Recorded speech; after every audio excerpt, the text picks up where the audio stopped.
Okay, Shalom Akim. First and foremost, I want to give all praise, honor, and glory to Yahweh, Bahashim, Yahweh Shai, Bahashim, Harokakwadash, double honors to the Apostle of the Great Millstone, and shout out to all the Akim pushing that word in truth and sincerity. Alright, and so in the news that happened today, on the February 11th, 2019, it says right here, massive and terrifying, God Emperor Trump presides over parade in Italy.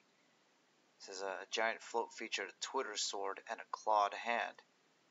And you can see in this video, it's a really big, really well made float, and it's, it features Donald J. Trump right here, DJ Trump, and his sword's got the little Twitter logos on it, because I guess his sword is his platform on Twitter.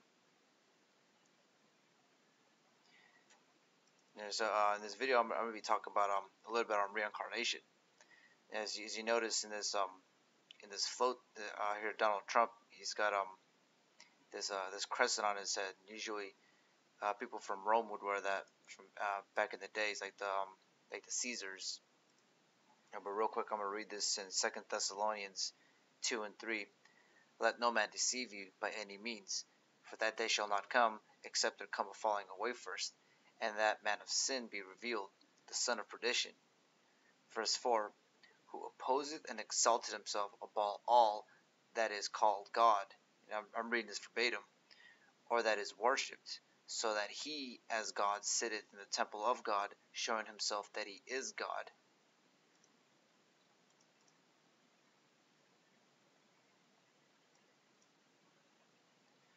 So I'm going to read some of this article. It says a massive likeness of President Donald Trump mashed up with the God Emperor character of the Warhammer 40k video games presides over parade in Italy over the weekend. It just says he features a sword that's a Twitter sword.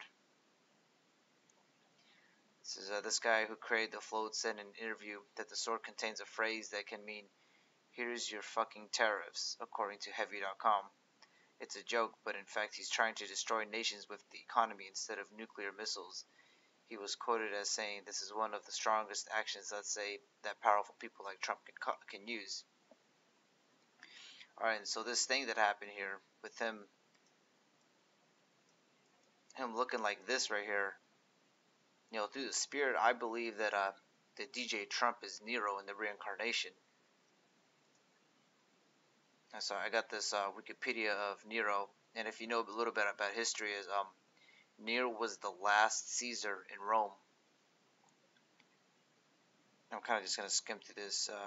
One of the things he was known for is he did the first Jewish-Roman war when they sacked Jerusalem, and they tore down the Second Temple.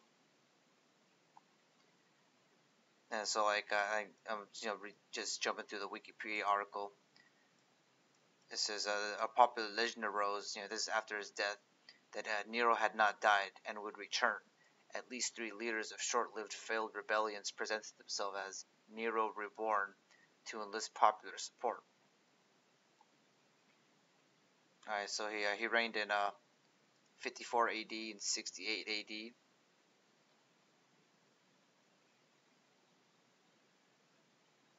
Alright, I'm just going to try to find the... Alright, so I'm going to read this paragraph here. The ancient biographer Suetonius, who was critical of Nero's ancestors, wrote that Augustus had reproached Nero's grandfather for his unseemly enjoyment of violent gladiator games. He said Nero's father was known to be irascible and brutal, and that both enjoyed chariot races and theater performances to a degree not befitting their position. Because it's one thing right now is DJ Trump, he's a president of the United States, so to speak. And Nero was Caesar of Rome, but pretty much they were into folly. Alright, so I'm just going to jump through and see what's the edifying parts of this.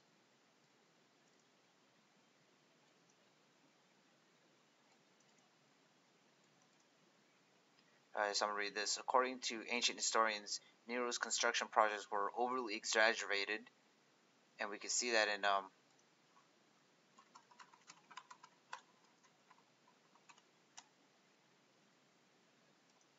Because yeah, Donald Trump is known for building these big Trump towers.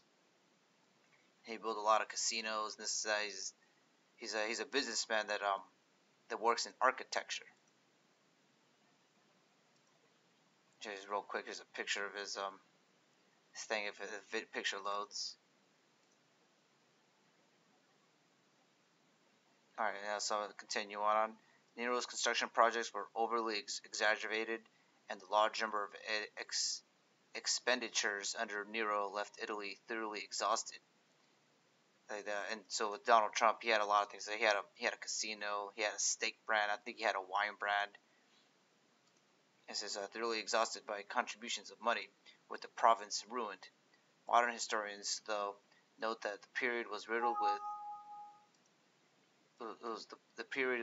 with deflation, and that it is likely that Nero's spending came in the form of public work projects and charity intended to ease economic troubles. And you can see that because DJ Trump he's pushing for that wall. All right, so I'm just gonna skip through.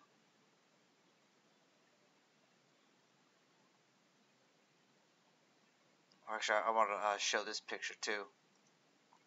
So I was reading this statue is it's Nero when he was younger.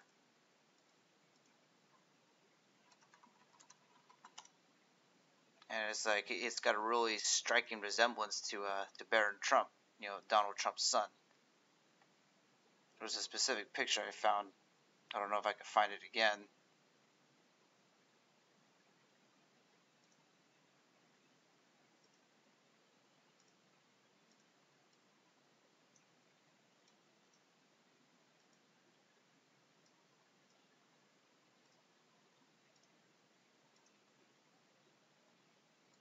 All right, so this is a picture of Barron Trump right here, comparing to Nero when he was younger.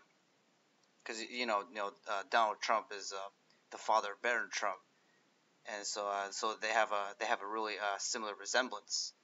And so the statue it looks real similar to his son right here.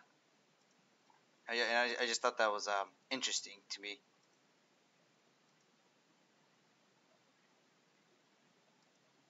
All right, so basically, like, because I can't find all the information, so it's a lot on the Wikipedia. But I'll just say that like he was known for persecuting the Christians, and as you know, that was us, because like he would call them Christians to scoff at them, because he went to the anointed people who were following Yahweh Shai and the apostles, and he persecuted them. Like he would put them in the theater, and he would sing lines to them. So here's a picture of it right here. So this is Nero, looking fat, and he's killing Christians. I'm not sure if this is the pictures exactly, but this is the type of thing that Nero partook in.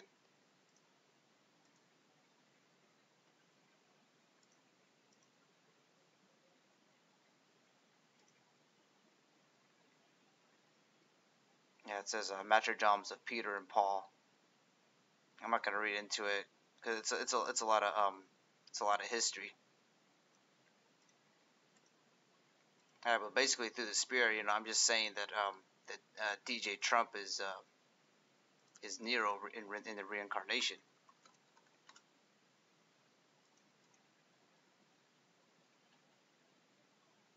Here's a picture of a fatter Nero, because the statues that we see is him when he was younger, but this is when he was like later on in his reign. You can see he's got that hair as well. It's a very uncanny resemblance.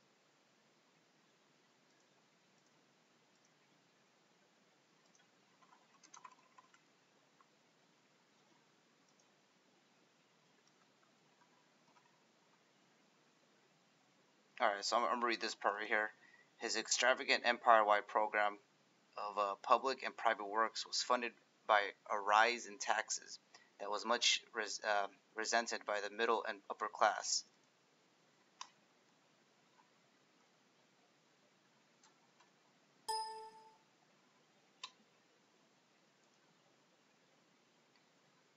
Yeah, so this is the specific part that I want to bring out. He described the policies that are explicitly attributed to Nero as well-meant but incomprehensible notions, like Nero's failed initiation to abolish taxes in 58 AD. And scholars generally credit Nero's advisors Burrus and Sinisa with the administrative success of these years. Yeah, because you turn on the news and you just get a whole bunch of names like Bannon, Coney. I don't know all these people because I don't really pay attention to news when it deals with unnecessary politics. But there's always some sort of scandal going on with Trump and like his cronies, because they're always trying to shift the blame on people. All right, so I found this article too. This was posted on the 8th of February. Trump tax cuts are probably about to become a political disaster. And as you know, the the government shutdown happened a while back. It says the Trump administration reportedly pressured the IRS to err on the side of withholding too little from Americans' paychecks. So people will see a big increase in their take-home pay ahead of this year's midterm elections. I'm not going to read this whole article. All right, so right here, this is General Patton, and he fought in World War II, and he believes that he was a person like a general in his past lives, and through the spirit, I believe it too. But very specifically, I'm gonna look for this part of this poem. It says, "Perhaps I stabbed our Savior in his sacred, helpless side." So, in this poem, he's saying like how he recalls him being in ancient wars, and he says, "Perhaps I stabbed our Savior." Well, through the Spirit, I believe that General Patton in the past was one of those centurions who stabbed Yahushua in the rib. And this is Revelation 1:7. Behold, he cometh with clouds, and every eye shall see him, and they also which pierced him, and all kindreds of the earth shall wail because of him. Even so, Amen. Now, see, this is a prophecy that's going to happen in the end times when Yahweh Shai comes back onto the earth. But like out of everybody, mainly, well, pretty much the Edomites, who has the claim of saying that they pierced Yahweh Shai in the ribs? This is the only Edomite who claims that he's done that, or he says perhaps he's done it, but he's pretty much claiming that he was the centurion who did that.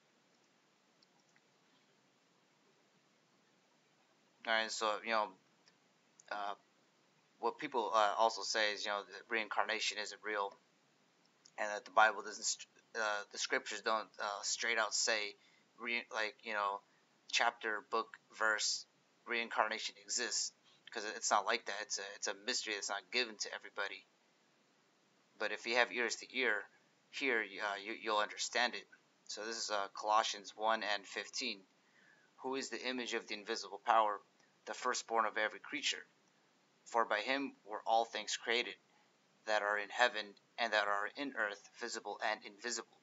Whether they be thrones or dominions or principalities or powers, all things were created by him and for him.